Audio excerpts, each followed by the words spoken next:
is the more broad-minded we are and accommodating we are, and the more we can actually serve Allah subhanahu wa ta'ala through serving His creatures and humanity.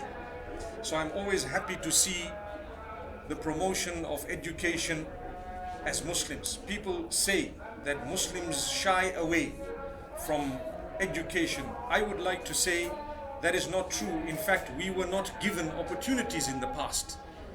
For many reasons, that's history. But in these countries, we were not given opportunities because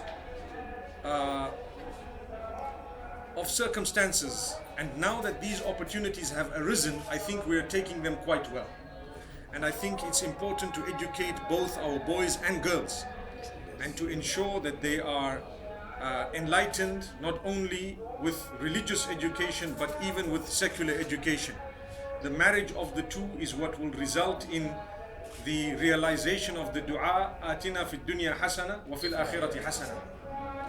And a complex of this beautiful magnitude is definitely a beautiful place to have such a college, where even the non-Muslims can come in, and they are, as you have explained to me, 40% non-Muslim. It is part of combating the Islamophobia and the wrong perception of Islam by the interaction. This interaction actually breaks a lot of barriers, and the idea is not to convert people, but at least to let them know the goodness that we live by. And inshallah, in this way we will be able to progress. On another point, I'm very, very delighted to meet my colleague, although he's a little bit senior to me, but Doctor has been with me in Jamia Islamia. We lived together in the same building for a few years, with the common factor being that we were both married students. So at that juncture, at that point in Medina Munawwara, they had granted a facility, a brand new facility, for those who were deserving married students. He was selected and so was I. So we lived together for several years, and I left in 1998. I'm not too sure which year you left, Sheikh. 96. 96, so he left a little bit earlier than I did. That's why I said slightly senior to me. So this was a good reunion.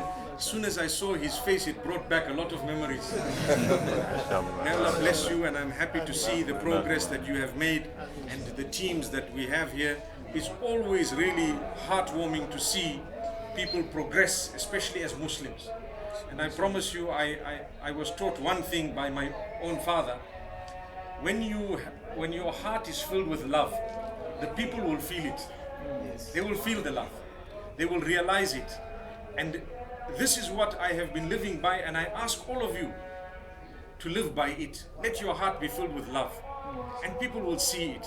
Sometimes we have to, make a stand regarding certain things, but we will still stand firm with love, with care, on these certain matters that perhaps we cannot compromise. For example, someone who wants us to compromise salah, he wants us to compromise that which is, compulsory in our faith.